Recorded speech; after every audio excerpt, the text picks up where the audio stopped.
अस्सलाम वालेकुम, मैं हूं हबीब अकरम और आप देख रहे हैं प्रोग्राम नुक्ता नज़र। और हमारे साथ मौजूद है मुजीबुर रहमान शामी साहब। और शामी साहब से आज जिन निकात पर, जिन खबरों पर हमने गुफ्तगू करनी है, उन पर एक नज़र।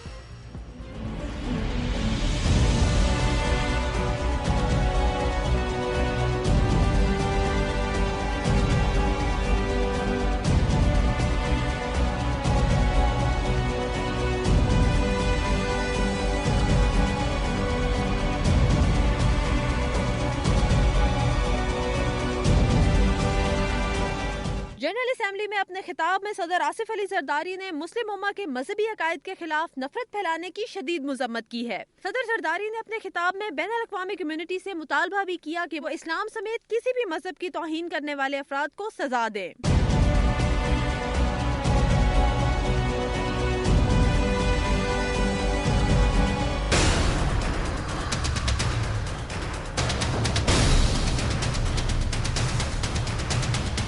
आज सुप्रीम कोर्ट ने एनआरओ अमल दरामद केस में स्विस हुकाम को लिखे जाने वाले खत के हतमी मुसविदे के लिए हुकूमत को 5 अक्टूबर तक आखिरी मोहलत दे दी है। वजीर कानून फारूक एच नाइक ने सुप्रीम कोर्ट के एतराजात के बाद खत के मंदरजात बेहतर बनाने की यकीन दहानी भी कराई है।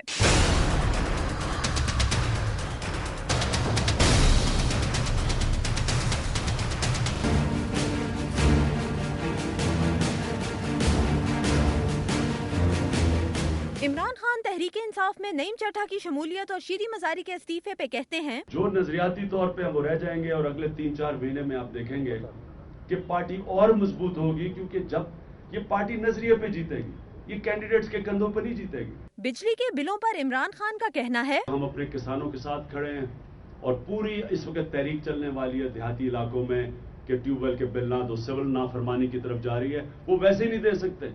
जो इन्होंने जो बिल हैं अब बिजली के और ये जो डीजल का, जो ट्यूबवेल का बिल आ रहा है, वो वैसे ही नहीं दे सक रहे।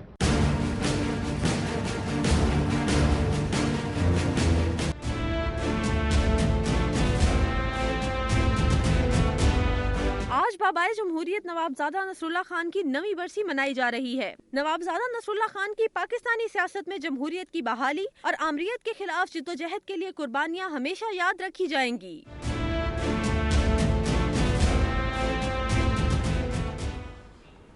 नुक्ता नज़र में एक बार फिर खुश आमदीद। शामी साहब, सदर साहब पहुँच गए और बड़ी जुर्रत से अपना उन्होंने केस पेश किया इस हवाले से, गुस्ताखाना फिल्म के हवाले से, लेकिन साथ ही जवाब भी मिल गया अमरीकी सदर की तरफ से।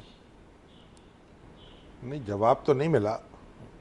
अमरीकी सदर तो खुद जो है उस अफसोस की हालत में है और उन्होंने ये कहा है कि ये अमरीका जो है वो भी का निशाना बना है, यानी अमरीका को भी तकलीफ पहुंची है इस तरह की फिल्म बनने से। लेकिन सदर आसिफ अली जरदारी साहब जो है वो पहले मुसलमान हुक्मरान हैं या किसी मुस्लिम रियासत के पहले सदर हैं जिन्होंने अक़वाम मुत्तहिदा के फोरम पर खड़े होकर मिल्लत इस्लामिया के जज्बात की तर्जमानी की है। बहुत खूब। इससे पहले ये कभी नहीं हुआ। इससे पहले कभी नहीं हुआ। ये मसला इस शिद्दत के साथ कभी नहीं उठाया गया और कभी इस शिद्दत के साथ उभर के भी सामने नहीं आया। तो पाकिस्तान में जिस तरह राय आमा जो थी उसने अपना अजहार किया, उसमें तजावुजात भी हुए, हंगामे भी हुए, लोग निशाना भी बने, बाज़ शरपसंदों ने अमलाक भी लूट ली, लेकिन मुसलमान कौम और पाकिस्तानी कौम जो है उसके जज्बे की शिद्दत से इनकार नहीं किया जा सकता और उसको इंटरनेशनली रिकॉग्नाइज भी किया गया। रिकॉग्नाइज किया गया। खुद ओबामा ने भी अपनी तकरीर में इसको रिकॉग्नाइज किया, अगरचे के तशद्दुद के हवाले से जिक्र किया, लेकिन तशद्दुद क्यों हुआ? फिर मिस्र में, लीबिया में और दूसरे मुसलमान मुल्क, ट्यूनिस में, यमन में, हर जगह एक आग लगी है और मुतालबा हो रहा है कि इस्लामिक ऑर्गेनाइजेशन जो है वो अपनी सतह पर एक मुश्तरका मौक़िफ़ अपनाए और इस मसले को उठाए। ठीक है। इस मामले में पाकिस्तानी हुकूमत ने पहल कर दी है। आसिफ अली जरदारी साहब से हमें अंदरूनी सियासत पर जितना भी इख्तलाफ हो और उनके नाक़दीन उन पर जितनी भी तनकीद करें, लेकिन ये एजाज़ उनको मिल गया कि उन्होंने पूरी शिद्दत के साथ ये बात वहाँ कही। दहशत गर्दी का जिक्र भी किया, ड्रोन हमलों का जिक्र भी किया, पाकिस्तान की कुर्बानियों का जिक्र भी किया, मोहतरमा बेनज़ीर भुट्टो से लेकर जो दूसरे अफराद निशाना बने हैं इस दहशतगर्दी का, उनका जिक्र भी किया, लेकिन मिल्लत इस्लामिया के जो जज्बात हैं उनकी जुबान भी बने। शामी साहब, जरदारी साहब के जो जुमले थे, आज मैंने वो तकरीर सुनी, बड़े तीखे तीखे जुमले थे और बड़े डायरेक्ट थे। Is it change in foreign policy somewhere? लगी लिपटी नहीं है। हाँ, एग्जैक्टली। देखिए, ये कोई अकीदे का मसला है। ये हम सब मुसलमान जो हैं, हमारे लिए जिंदगी और मौत का मसला है।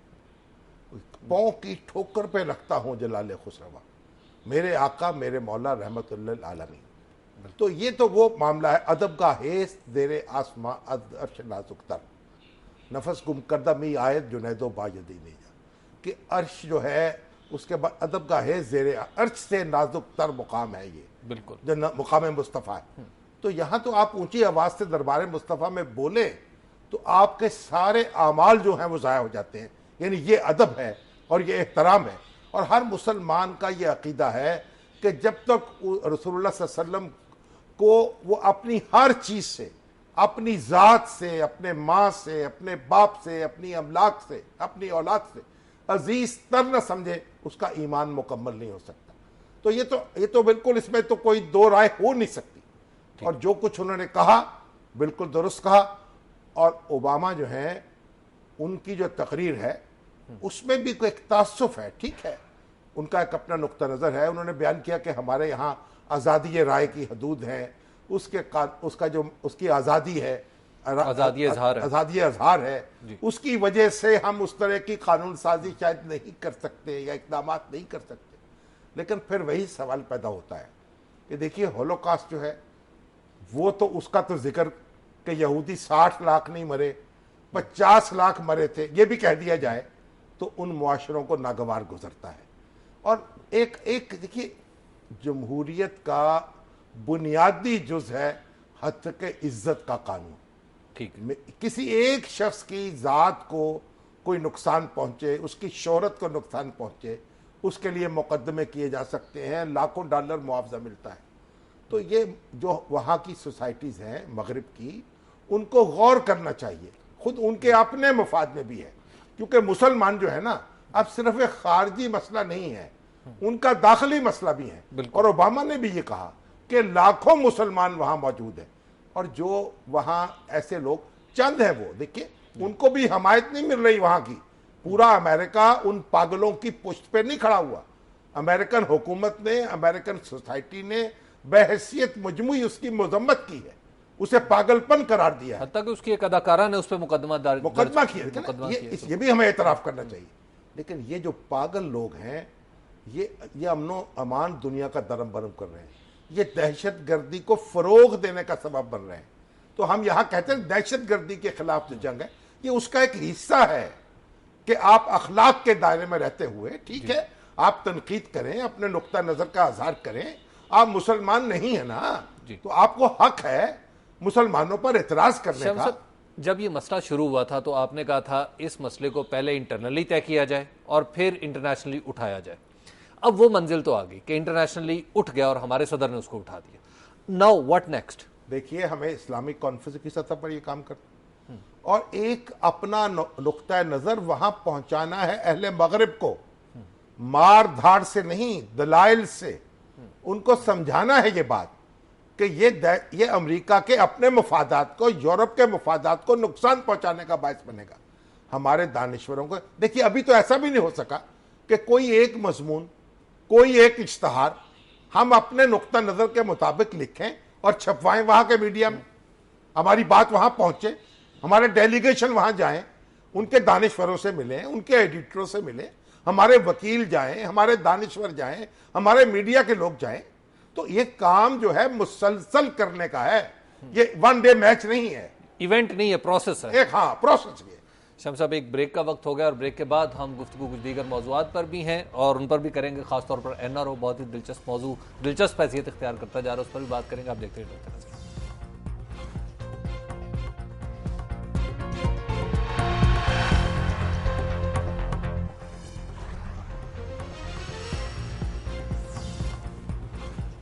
नुक्ता नज़र में एक बार फिर खुशामदीद। एनआरओ का जो केस है वो हतमी मराहिल में पहुंच चुका है और शामी साहब अब वो कह रहे हैं, अदालत कह रही है कि अगर 5 अक्टूबर तक आपने ना किया तो फिर सीधे हो जाए तौहीन अदालत की कार्रवाई हम आगे बढ़ाएंगे। देखिए, अदालत तो अब मज़ाकरात में शरीक हो चुकी। आज भी बंद कमरे, चैम्बर, बंद कमरे में सरगोशियां शुरू हो चुकी। ठीक है। तो अब अदालत की भी जिम्मेदारी है कि मामलात को आगे लेके जाए और वजीर कानून और वसीम सज्जाद साहब भी इस गाड़ी को आगे की तरफ धकेले। अब इस गली के दूसरी तरफ कोई रास्ता नहीं है।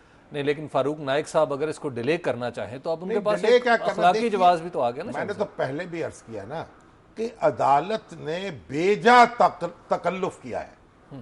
भाई आप उनको कहते आप ये खत लिख दें, वो खत लिख देते, अल्लाह अल्लाह खैर सल्लाह। अब ये है कि हमें दिखाइए, हम इसकी नोक पलक दुरुस्त करेंगे, कॉमा लगाएंगे, फुल स्टॉप लगाएंगे, प्रूफ रीडिंग करेंगे, कंपोजिंग करवाएंगे। ये सारे काम अदालत के करने के नहीं हैं, मगर अब शुरू हो चुके हैं तो अब इसे पाया तकमील तक पहुंचाएं, वगरना अदालत को भी नुकसान होगा। अब देखिए, ये तौहीन अदालत की जो कार्रवाई दोबारा शुरू करनी पड़ी ना जी, तो फिर अदालत भी सोच ले कि अवाम की अदालत भी है, बिल्कुल, उसमें भी कुछ ना कुछ शुरू हो जाएगा। जी, जब आपने चेंबर्स खुद खोले हैं नहीं, तो अब एक रास्ता खोल दिया आपने जी। अफहाम और तफहीम का, तो अब तो आप एक अफहाम और तफहीम के फरीक हैं, तो चीजों को आगे की तरफ लेके जाए। अच्छा शामी साहब, अब एक बहुत बहस जो है वो इस बात पे हो रही है और लोग भी यही पूछते हैं कि जनाब ये बताइए कि खत लिखेगी गवर्नमेंट या नहीं लिखेगी? वो तो लिख चुकी है भाई, अब तो उसकी पंक्चुएशन में बहस हो रही है ना। खत तो लिख चुकी, ये डिबेट इज ओवर। यानी हाँ, अब आप ये कहना चाहते हैं, असल में सवाल आपका यूं होना चाहिए, आप जज्बाती हो जाते हैं ना कि ये खत जो है ऐसा लिखेगी जिस पर सुप्रीम कोर्ट मुतमईन हो जाए। हाँ एग्जैक्टली, आप यूं कर लें। या हुकूमत सुप्रीम कोर्ट को मुतमईन कर पाएगी जी, या यूं कह ले सुप्रीम कोर्ट हुकूमत को मुतमईन कर लेगी। क्योंकि सुप्रीम कोर्ट का जो लहजा था ना आसफ सईद खोसा साहब का, वो भी तो बड़ा मफाहमाना था कि रास्ता कोई निकाल लें, हमें कोई जरदारी साहब से तो वो चपकलश नहीं है, हम कोई उनका इस्तिस्ना खत्म नहीं करना चाहते। तो अब ऐसा तो ना करे ना कि ये इस्तिस्ना यहां खत्म कर दे, वो तो नहीं हो सकेगा। ठीक है, फिर तो जो होश हो दमादम मस्कल अंदर। ठीक है, तो हम नहीं चाहते कि ऐसा हो। अब आप देखिए अकबर, मुझे एक और बात याद आई, वो जो हमारे अटॉर्नी जनरल साहब है जी, उन्होंने चिट्ठी लिखी थी ना चीफ इलेक्शन कमिश्नर को, जो खुद सुप्रीम कोर्ट के जज है साबिक, और 4 जज और बैठे हुए हैं साबिक वहाँ जो अरकान है। उन्होंने जनाब जवाब दिया है कि हजूर वाला, हमें अच्छी तरह मालूम है कानून क्या है, अटॉर्नी जनरल साहब आप हमें ना पढ़ाइए ये सबक उल्टे सीधे, और हमें तमाम अदारे मुमलकत के पाबंद हैं सुप्रीम कोर्ट की हदायत के मुताबिक चलने के लिए। आर्टिकल 190, आर्टिकल 189 दस्तूर का।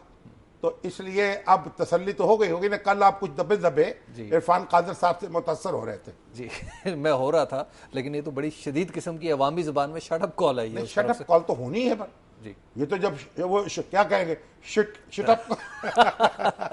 अच्छा शामी साहब, लास्टली मैं इस एनआरओ के हवाले से मैं एक सवाल जो जहन में उभरता है कि अब हुकूमत के पास इस सिलसिले को डिले करने की टैक्टिस भी वो भी काम डिले करना है। 5 अक्टूबर की तारीख दी है।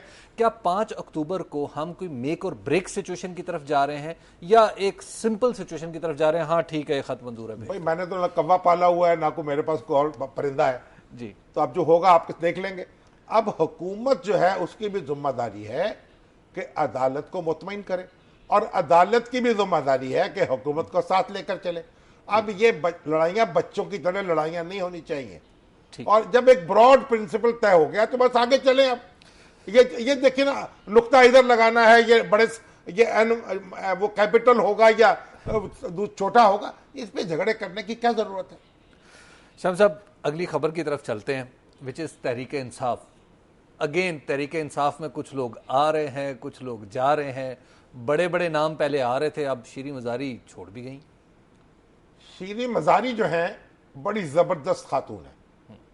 देखिए, नजरिया पाकिस्तान की तर्जमान है, 2 कौमी नजरिए पर उनका ईमान है, और जनाब अमेरिका और भारत पर वो यूं बरसती हैं जैसे ओले बरसते हैं। उनकी यालाबारी जो अल्फाज की देखने के काबिल होती है माशाल्लाह। एक तो उनका जुस्सा, फिर उसके मुताबिक हिस्सा। तो वो तो अपनी जगह कमाल की शख्सियत है। देखिए, पढ़ी लिखी है, लंदन स्कूल ऑफ इकोनॉमिक्स में पढ़ी, फिर अमेरिका में पढ़ी, फिर वहाँ से पीएचडी की डिग्री ली, फिर कायदे आजम यूनिवर्सिटी में जाके यानी पढ़ाना शुरू किया, और मिलिट्री जो हिस्ट्री है और मिलिट्री स्ट्रेटेजी जो है वो पढ़ाती रही, वो उनके सब्जेक्ट्स हैं। और फिर हमसे भी एक निस्बत है उनकी, हाँ, के सहाफ़ी हैं, सहाफ़ी भी हैं, और उन्होंने पर्चा भी निकाला अपना पल्स। फिर वो जनाब एडिटर भी हुई नेशन अखबार की। तो मजीद नदामी साहब जो थे, लोगों ने कहा भाई उनको अपना एक अंग्रेजी एडिशन मिल गया। तो वो मजीद नदामी साहब के जो ख्यालात हैं उनके बहुत करीब करीब हैं वो। ठीक है, ठीक है ना, उनकी अंग्रेजी कर लीजिए तो वो बन जाएंगे, उर्दू कर लीजिए तो वो बन जाएंगे। ठीक। मगर नेशन में भी फिर वो जब एडिटर बनी तो कुछ अरसे के बाद उनका मजाज उनको वहां से ले गया। तो मजाज की सख्त है। तहरीक इंसाफ के वो फॉरेन पॉलिसी जो कमेटी थी उसकी चेयरपर्सन थी, और उसकी तर्जमान भी रही है कर सकते, और है मज़ारी कबीले से जी, यानी वो भी बड़ी बड़ी वो है, जिम्मेदार नहीं है, बड़ी जागीरदार नहीं कह लीजिए, सरदार नहीं कह लीजिए। ठीक है। वो मज़ारी कबीला जो है ना, उनके वालिद भाई हैं सरदार शेरबाज मदारी के और सरदार बलख मदारी के। अच्छा अच्छा। मगर क्योंकि उनकी वालदा उस कबीले से नहीं थी, आशिक मज़ारी साहब की, इसलिए वो जरा उनको अपने से थोड़ा सा नीचे समझते हैं। अच्छा अच्छा। तो अब ये उनकी साहबजादी हैं, पढ़ी लिखी हैं, इनकी जमीन का तो इनके मुखालिफ कहते हैं भाई ये तो, वो लगारी हजरात कहते हैं भाई हमारे से ज्यादा जमीन तो इनकी है। अच्छा। हाँ जी। अब लेकिन है वो तर्जमान पुरलतारी, ठीक है, जज्बों की। उन्होंने राजनपुर में एक जलसा किया और इमरान खान साहब वहां सलाबजदा इलाकों का दौरा करने के लिए गए थे। उनको उन्होंने कहा कि हमारे जलसे में आ जाए। उन्होंने बड़ी कोशिश की, वो रुझान में पहुंचे, पर हेलीकॉप्टर मंगवाया, उसमें जहांगीर तरीन साहब का खर्चा भी हुआ, और हेलीकॉप्टर के जरिए पहुंचने की कोशिश की कि वो पहुंच नहीं पाए बर वक्त। उन्होंने कहा भी एक दिन जलसा आगे कर लें तो बर्फरोख्ता हो गई। उन्होंने कहा जलसा बर वक्त होगा, और उन्होंने फिर जो तहरीक इंसाफ में आने वाले थे लगारी, और उनके ऊपर खूब बरसी अच्छा, और अवाम की जुबान बन गई। ठीक। अब वो जो बरसी हैं, तो तहरीक इंसाफ के लीडरों ने कहा इमरान खान साहब ने, भाई हम तो यहां जाना चाहते थे, ये फासलों की वजह से, मौसम की वजह से फंस गए, तो नहीं पहुंच सके, तो इसमें कोई इरादे का दखल नहीं था। शाम साहब, एक ब्रेक और इस दिलचस्प स्टोरी का अगला हिस्सा इस ब्रेक के बाद।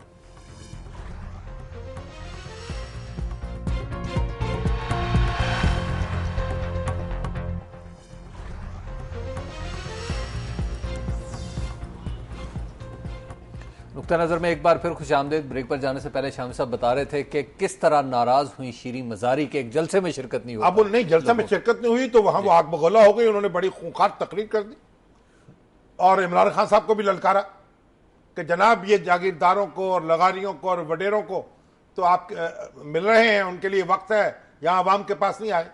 और वो खुद भी हालांकि उसी कबीले से ताल्लुक रखती हैं, लेकिन बारा अब उस पर उनको नोटिस जारी हो गया, ठीक है, तहरीक इंसाफ की तरफ से कि वजाहत फरमाइए।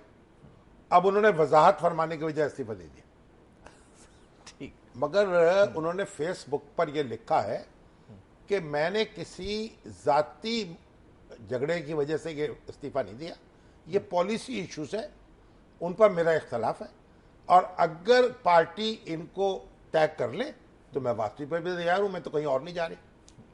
आज चट्ठा खानदान का भी तो एक फर्क है। मैं एक बात अर्ज करूं, जो शीरी मजारी है ना, जो भी हो, उनके मुझे तरीके गुफ्तगू से बाज़ औक़ात इख्तलाफ होता है, लेकिन एक जज्बा बड़ा है उनके अंदर, विटामिन ए और डी और सी और ई सब से भरपूर है।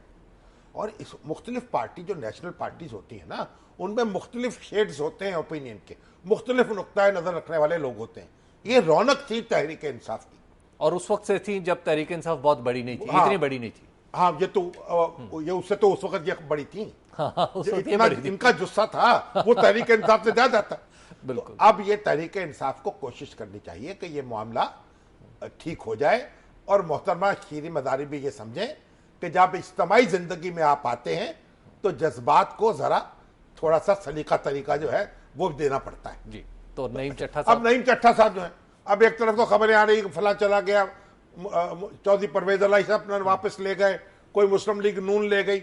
अब जिन जिन को टिकटें नहीं मिल रही, जो देख रहे हैं अपना मुस्तकबिल तारीख है, कोई एडजस्टमेंट नहीं हो रही, वो जिस खुजू खशू से आए थे उसी से वापस जा रहे हैं। अब ये नईम चट्टा साहब जो हैं, ये जो पंजाब के मुस्लिम लीगी घराने हैं ना, इंतहाई कट्टर, उनमें से बहुत यानी चंद ऐसे घराने, उनके एक के तर्जमान है चौधरी मोहम्मद हुसैन चट्टा जी। वो पंजाब में मुस्लिम लीग की एक आवाज थे और तहरीक पाकिस्तान के कारकुन थे, अजीम मुजाहिद, और मुस्लिम लीग के सदर भी रहे। जब वो जड़ों में भट्टी मुस्लिम लीग पीर पगाड़ा के खिलाफ बगावत हुई एक जमाने में, पुरानी बात है, तो फिर इनकी सदारत में एक मुस्लिम लीग दूसरी बनी। उसमें चौधरी जोहरुल्लाह भी शामिल थे, उसमें जनाब जाहिद सरफराज साहब भी शामिल थे और दूसरे बड़े बड़े लीडर भी शामिल थे। तो चौधरी मोहम्मद हुसैन चट्टा सारी उम्र जमहूरियत के कायल रहे, किसी भी आमराना दौर में उन्होंने किसी से हाथ नहीं मिलाया। और ये नईम चट्टा जो उनके फर्जंदे अर्जमंद हैं, ये जनाब मुस्लिम लीग नून में भी रहे, मुस्लिम लीग काफ में भी रहे। और ये मैं आपको अर्ज करूं कि जनरल ज़ियाउल हक ने जब मजलिस शूरा बनाई तो इनको भी ऑफर की, नईम चट्टा को। अच्छा। और नईम चट्टा ने वो कबूल कर ली रुकनियत। इनके वालिद साहब जो मोहम्मद हुसैन चट्टा है, जब उनको ये मालूम हुआ, वो उस वक्त एक्टिव नहीं थे पॉलिटिक्स में, उन्होंने कि मेरा बेटा जो है वो शूरा में बैठेगा एक जर्नैल की, उन्होंने दरवाजा बंद, कुंडी लगा ली अंदर से अपने कमरे की। अच्छा। और कहा कि मैं मुंह दिखाने के काबिल नहीं रहा किसी को, मैं अंदर कमरे में मर जाऊंगा, मेरा बेटा, मेरा घराना जो है और आमराना दौर जो है उसका पिट्ठू बन जाए। इतने कमिटेड हाँ जी। डेमोक्रेट। तो उन्होंने कुंडी लगा ली, लोगों ने बड़ा खड़काया, बुरा किया, जनाब खोलिए, खाना खा लीजिए। उन्होंने कहा नहीं, मैं मर जाऊंगा अंदर, मैं मुंह कैसे दिखाऊंगा, मेरा मुंह काला हो गया। अल्लाह अकबर। तो नईम चट्टा साहब जो हैं, उनको अपने जज्बात काबू करके और रुकनियत छोड़नी पड़ी, तौबा करनी पड़ी, बाप को बनाना पड़ा, और वैसे के वैसे हो गए जैसे के पहले थे। बहुत खूब। तो अब ये नईम चट्टा जो है वो तहरीक इंसाफ में शामिल हो गए। अब तहरीक इंसाफ में आपको मालूम है, इससे पहले अल्लामा इकबाल के जो पोते हैं वो भी शामिल हैं। तो पुराने मुस्लिम लीगी घराने जो हैं, उनमें भी नकब लगा ली है अब तहरीक इंसाफ ने। बिल्कुल। तो अब वो लेकिन उसके यहाँ खुद भी नकब लगी हुई है, वहां भी लोग जा रहे हैं, वहां पे भी लोग जा रहे हैं। देखें जो अल्लाह को मंजूर है। अब देखिए, वो कहते हैं कि इमरान खान कहते हैं कि ये बिल जो है बिजली के ज्यादा है, जो किसान बिल नहीं देंगे। तो आप देखिए इसका नतीजा क्या निकलता है। इसका मतलब है देही इलाकों में भी वो अपना एक पैगाम पूरी कुव्वत से पहुंचाना चाहते हैं। वो सिविल नाफरमानी की बात कर रहे थे। हाँ वही ना, नाफरमानी के बिजली का बिल नहीं देंगे, तो किसानों को तो ये बात बड़ी अच्छी लगेगी। अब सवाल ये है, असल में तो होना ये चाहिए, वाकई बिल बहुत ज्यादा हो चुका, लेकिन इसका इलाज ये है कि वहां सोलर एनर्जी जो है उससे चलने वाले ट्यूबवेल लगाए जाए। एक रास्ता भी दिखा दिया जाए। इसमें बलोचिस्तान में भी लग रहे हैं, और यहां भी जनाब अगर हमारी वफाकी हुकूमत और सूबाई हुकूमत चाहती तो यह काम हो सकता था, और अब भी होना चाहिए। लेकिन बहरहाल इमरान खान ने अपने लिए एक रास्ता निकाल लिया है। होशियार, खबरदार। शम्स साहब, नवाबजादा नसरुल्लाह खान की आज बरसी है, उनके बारे में आज हमने कुछ बात करनी है, उनके बारे में कुछ बताएं हमें। अब देखिए, वक्त तो रह गया बहुत कम जी, और उनका जनाब उनकी जिंदगी और उनका किरदार तो बहुत फैला हुआ है। 1916 या 18 में पैदा हुए थे और 2003 में इस दुनिया से रुखसत हुए। तो 80 साल से ज्यादा उम्र पाई ना। बिल्कुल। वो उम्र बताते नहीं थे किसी को, आप जब उनसे पूछते थे तो मैं उनसे पूछता, नवाजा साहब आपकी तारीख पैदाइश क्या है? तो वो हंस के टाल देते थे। तो मैंने कहा ये क्या बात है? एक दिन मैंने उनसे कहा, नवाब साहब ना नूरजहां अपनी उम्र बताती है ना आप अपनी उम्र बताते। बहरहाल यानी उनका मतलब ये था कि मैं ये कहूं कि मैं तो 80 साल से ऊपर का हो गया हूं, तो ये मुझे बुरा न समझ ले। वो जवानों की तरह आखिर दम तक लड़ते रहे अपने असूलों की खातिर, और उन्होंने पाकिस्तान में इत्तेहाद की सियासत जो है उसकी बुनियाद डाली। वो एक बड़े जिम्मेदार और जागीरदार के बेटे थे। उनके वालिद, उनके दादा थे, अफगानिस्तान से हिजरत करके यहाँ आए थे और यहाँ उन्होंने अपनी ज़मीनें खरीदी, हासिल की, और बड़ी जिम्मेदारी थी खानगढ़ में उनकी। और आमों के बाग भी उनके बड़े ज़बरदस्त थे, यहाँ आम लगते थे, लंगड़ा आम उनका दूरंदज़ मशहूर था। हर साल मुझे भी आते थे। चंद साल तक तो उनके बेटों ने पहुंचाए, अब तो पता नहीं खुद ही सारे खा जाते हैं या पता नहीं आम सूख गए हैं, क्या हुआ। अब 2 साल से आमों की कोई खबर नहीं मिली। लेकिन जब तक वो जिंदा रहे अपने तमाम दोस्तों को उनका लगड़ा आम पहुंचता रहा। शाम साहब, उनके बारे में एक तासुर यह है कि हमेशा वो स्टैब्लिशमेंट का गेम करते थे। नहीं, एक तासुर बनता है। पता नहीं आप देखिए किन लोगों की सोहबत में रहते हैं जो आपको इस तरह के तासुरात दे देते हैं। वो तो एस्टेब्लिशमेंट से लड़ते रहे। देखिए, नवाबजादा साहब वो थे जो बड़े जिम्मेदार थे, और बड़े जिम्मेदार जो थे पंजाब के, वो तो यूनियनिस्ट थे, इख्तदार के अंदर रहते थे। वो तो जो हुकूमत में आती थी पार्टी उसके साथ मिल जाते थे। तो नवाब साहब तो उस वक्त भी अहरार इस्लाम में शामिल हुए। अहरार की जमात जो आम फकीरों की जमात थी और लड़ते थी बरतानवी साम्राज्य से, उसमें शामिल हुए, और पाकिस्तान बनने के बाद फिर मुस्लिम लीग में आ गए। ठीक, शाम साहब, एक ब्रेक का वक्त हो गया और ब्रेक के बाद हम आपके सवालात भी लेंगे। आप हमारा फोन नंबर देख लीजिए 04236367127 पर आप हमें कॉल भी कर सकते हैं। इसके अलावा फेसबुक एंड ईमेल्स भी। देखते रहिए नुक्ता नज़र।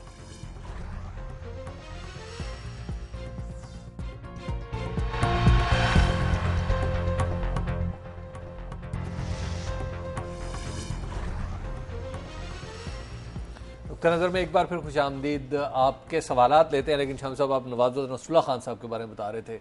असल में वक्त बड़ा कम है और ये सफीना चाहिए इस बहरे बेकरां के लिए। दो तीन मोटी मोटी बात अर्ज करता हूँ। पहली बात तो ये है कि नवाजुद्दीन नसरुल्लाह खान ने इत्तेहादों की सियासत को फ़रोग़ दिया। मुख्तलिफ सियासी जमातों को इकट्ठा करके हुकूमत के ख़िलाफ़ महाज बनाए। अयूब खान के खिलाफ महाज बनाए, ज़ियाउल हक के खिलाफ महाज बनाए। परवेज़ मुशर्रफ के दौर में तो फिर वो नज़र हो गए, लेकिन बहरहाल उस वक्त भी मुस्लिम लीग नून और पीपल्स पार्टी के दरमियान सुलह करा दी उन्होंने और महाज में शरीक कर लिया एक में। तो एक तो उनका कारनामा ये है जिसे याद रखा जाता है उनको। दूसरी बात यह है कि वो उन सियासतदानों में से थे जो देने वाले थे, लेने वाले नहीं थे। ये कैसे? इसकी यानी बड़े जिम्मेदार थे और अपनी जमीन बेच बेच कर अपनी सियासत पे लगाते चले गए। जब पैदा हुए तो प्रॉपर्टी जितनी थी, जब इंतकाल हुआ तो उससे कम छोड़ी। बहुत खूब, ठीक है ना। यहां लाहौर में पार्क लग्जरी होटल था, ये जहां आजकल ये अवारी है जी। ये 1967 में पहली बार मैं उनसे यहां मिला हूं। अच्छा। और मैंने उनको इंटरव्यू किया एक यंग अखबार नवीस के तौर पर, और उसके बाद यानी अवामी लीग के अंदर शरीक रहे वो। सोहरावर्दी मुस्लिम लीग को बड़ी जल्दी छोड़ दिया, फिर अपोजिशन की पॉलिटिक्स में आ गए और सोहरावर्दी साहब के साथ शरीक हो गए। सोहरावर्दी साहब इंतकाल किया उन्होंने तो उनकी अवामी लीग के ये सदर बने। अवामी लीग में फिर झगड़ा हो गया उनका शेख मुजीबुर रहमान से 6 नुकात पर। इनकी अवामी लीग 8 नुकात की बनी, उनकी 6 नुकात की बनी। फिर उन्होंने पीडीपी बनाई, मुख्तलिफ जमातों को मदगम कर दिया। तो ये उनको जोड़ते चले गए, ये उनकी आदत थी और इसी वजह से वो एक एहतराम की नजर से देखे जाते हैं। भुट्टो साहब वाहिद अपोजिशन के आदमी थे। भुट्टो साहब के मुखालिफ सियासी रहनुमाओं में वाहिद शख्स थे जिन्होंने बेगम नुसरत भुट्टो को ताज़ियत का पैगाम भेजा। इनके अलावा किसी ने नहीं भेजा। किसी ने नहीं भेजा। और इनके जनाब बड़ी तनकीद हुई, लेकिन उन्होंने कहा नहीं, मेरी अपनी रवायात है। और एक मैं आपसे मैंने अर्ज कर रहा हूं, यहां पार्क लग्जरी में वे रहते थे। फिर जनाब वो चले गए, यहां से एम्बेसडर होटल होता था, ये बड़ा शिमला पहाड़ी के पास। फिर यहां से वो चले गए, अपने घर में रहने लगे। उन्होंने कहा, यानी पहले पैसे कम हुए, पहले वो रहते थे तो खाना उनका शाहजहां से आता था। अच्छा। फिर पैसे कम हुए तो कैरी होम से आने लगा। फिर पैसे कम हुए तो वो उनका जो नौकर था वही पकाने लग पड़ा। और एक जमाना ऐसा आया कि हम दोस्त मुख्तलिफ जो थे नवाबजादा साहब की दावत करते थे उनके घर ही में। अच्छा। इकट्ठे कहीं दूसरी जगह जाने की बजाय वही खाना पका के बनवा के ले आते थे। अच्छा, ये भी सिलसिला चलता, ये भी सिलसिला रहा जी। ये जो 70 का इलेक्शन उसका हारे ना जब जी, तो उसके बाद उनके यहाँ उसे शाम गरीबा कहते थे हम। तो मैं आगा शोरश काश्मीरी, चौधरी गुलाम जलानी जमात इस्लामी के रहनुमा थे, बारकुल्ला थे, फिर नवाब अल्लामा एहसान लाई ज़हीर थे। ये सारे लोग शाम को, और मैं खाकसार भी था उसमें, शाम को अक्सर उनके यहाँ इकट्ठे होते थे और शाम गरीबा जो थी मनाई जाती थी। तो काफिला, क्योंकि काफिला लुट चुका था। शामिल साहब बहुत सारी कॉल्स हैं। तो मगर नवाबजादा साहब जो हैं एक कद आवर बाइज्जत सियासतदान थे, जिन्होंने सियासत को इज्जत दी है, उसकी इज्जत ली नहीं, लूटी नहीं। मदर साहब हैं सरगोदा से जी। अस्सलाम वालेकुम मदर साहब। वालेकुम अस्सलाम। जनाब अली शामी साहब से सवाल सर ये करना है कि आज हमारे सदर साहब ने क्या कौम असम्बली में उम्मत मुसलमान की सही तर्जुमानी की है? बिल्कुल सही तर्जमानी की है। मैं तो इसकी बात कह भी चुका हूं और मैं उनके बिल्कुल साथ हूं, और जो कुछ हम समझ रहे थे उन्होंने इसकी आवाज़ वहां बुलंद की है। अल्लाह ताला इनको इसकी तौफीक दे और मजीद ये तौफीक दे कि वो अब अपने मामलात पर भी नजरसानी करे और निस्बत अच्छी तरह पक्की कर ले रसूलुल्लाह सल्लल्लाहु अलैहि वसल्लम से। वहीद साहब है पेशावर से जी। अस्सलाम वालेकुम वहीद साहब। अस्सलाम वालेकुम जी। मैं दुनिया न्यूज़ का शुक्रगुजार हूँ कि उन्होंने मुझे मौका दिया है। जनाब मैं जी शामी साहब से मेरा एक सवाल है कि आज ये जज साहबान है, इनको मुबारकबाद देता हूँ कि एनआरओ का मतलब अगर सिर्फ खत लिखना था तो उम्मीद है वो तो हो गया, और अब कल से ये 8000 जो मुकदमात इन्होंने इल्तवा। आपको मालूम होना चाहिए उन मुकदमात में से कई लोग बरी हो चुके हैं और कई मुकदमात नहीं चलेंगे क्योंकि उनके गवाह नहीं हैं और उनको मुकदमा चलाने वाला कोई नहीं है। यही तो रोना है सारे मामले का। जी शाम साहब ये कहते हैं जी, ये बताइए कि क्या ये है या सलमान, ये उन्होंने किसी सितारे का नाम रखा हुआ साथ। अच्छा। ये पूछ रहे हैं जी कि ये बताइए कि क्या अपने रहमान मलिक साहब सच्चे हैं अपने क्लेम में जो वो अपनी शहरियत के बारे में कर रहे हैं? नहीं, उन्होंने तो क्लेम ही नहीं किया। वो कहते मैं बरतानवी शहरी था और मैंने वो छोड़ दी। जब पहली दफा वो सेनेटर बने तो वो बरतानवी शहरी थे, दूसरी दफा बने तो नहीं थे जी। तो उसमें तो सच और झूठ का मामला ही नहीं है, वो वाज़ेह हो चुका है। जहीरुद्दीन साहब हैं हमारे साथ कॉल पे जी। अस्सलाम वालेकुम जहीरुद्दीन साहब। वालेकुम अस्सलाम शामिद साहब। अस्सलाम वालेकुम। वालेकुम अस्सलाम। शामिद साहब मैं केमिकल इंजीनियर हूँ और आपसे बड़ी उनसियत रखता हूँ। एक आपने जरदारी साहब की बड़ी तारीफ की है जनरल असेंबली में खिताब की। काइंडली आप ये भी जरा वजाहत से बता दें कि एक दिन पहले जो वाशिंगटन डीसी में मौसीकी का प्रोग्राम हुआ है उसमें हमारी वजीर खारजा साहबा और चीरी रहमान भी उसमें शरीक थी। नहीं तो वाक़े के बाद नहीं, मौसीकी के प्रोग्राम पर तो कोई पाबंदी नहीं लगी ना भाई। वो तो मौसीकी का प्रोग्राम हुआ है, को माशाल्लाह को गाना ऐसा तहजीब के दायरे में था, ऐसे जज्बाती ना हुआ करे। हम तो रोज देखते हैं मौसीकी के प्रोग्राम टीवी के ऊपर, रेडियो पर। एक दिन सदर ने भी देख लिया तो क्या? सदर ने नहीं, वजीर खारजा ने। जी शम साहब, हमारे प्रोग्राम का वक्त खत्म हो गया है, तो कल फिर इसी वक्त इस जगह से इंशाल्लाह अज़ीज़ आपकी खिदमत में हाजिर होंगे। तब तक के लिए इजाज़त दीजिए। खुदा हाफिज़।